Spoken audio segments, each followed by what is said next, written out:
I saw a video from Luke Thomas talking about how he doesn't believe that Donald Cerrone is a choker. He just believes that, he's coming up against guys in these really big fights that were simply just better than him. But then there's a lot of people disputing that as well. What's your thoughts on Cerrone's performance? And again, choker is a very broad word. It's hard to define exactly what that means. But do you agree with the narrative that he chokes on the biggest stage, or is it just the opponents he's facing? I would love to say that it's just for whatever reason there's a line that he hits where he's able to beat everybody except for the 5% or 3% of guys who are just better than him. Yeah, that might be true, but come on, man. Like every time he's been in the big fight, I mean the one that will basically steer his legacy into a new direction, either a title or something like this, he has not looked like himself. He just hasn't, man. He just hasn't done it. So I don't know. I hate the word. I hate the idea of choking. It's just like, and that sort of thing. But I know that that's the crude version of what we're basically saying, too. Like, that's just, he doesn't look like himself. He didn't.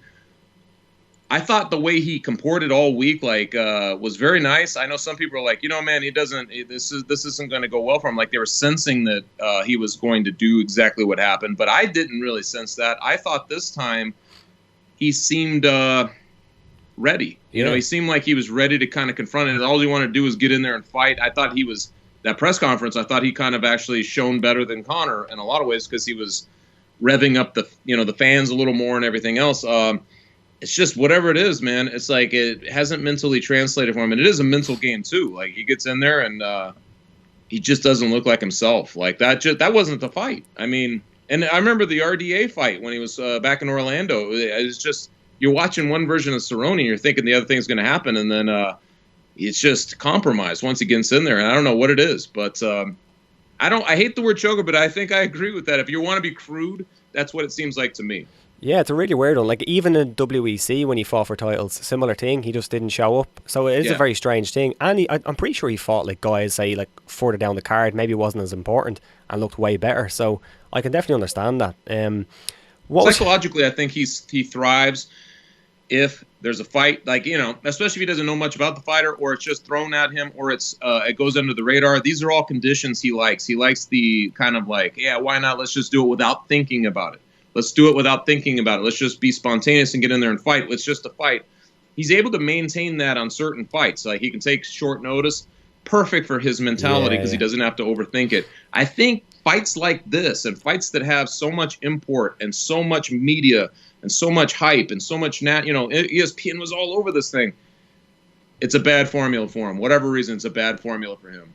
Yeah. I'm not sure who this was, but somebody said that they think he had a mental, or maybe his mentality was wrong right from the get-go. Because remember a few years ago, he used to say, I'm not really interested in winning titles. I just want to make money, have good fights. I think that eventually it changed and he started chasing titles. But for a long period of his career, he was just talking about, I want to have great fights. The title doesn't really matter. Do you think maybe that had an effect on it? Maybe like having that mentality for so long?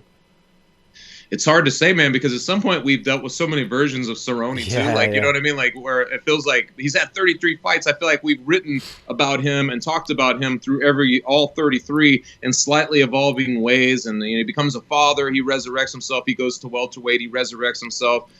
He has these moments where he kind of plunges a little bit and then he comes back.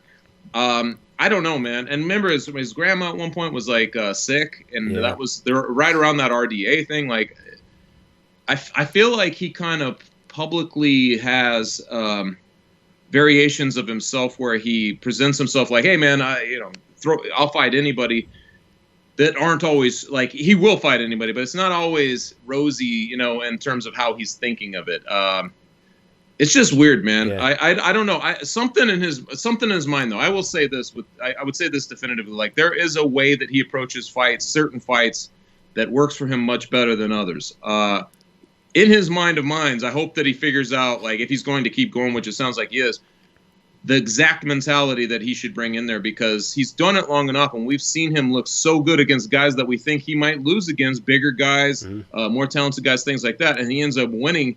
Whatever he's bringing into there, that's what he needs to do, regardless of the size of fight. But unfortunately for him, man, I think that this might have been the biggest fight he'll ever get. I don't think he's going to get. I think that his days of the title and all that are over anyway. Let's put it that way.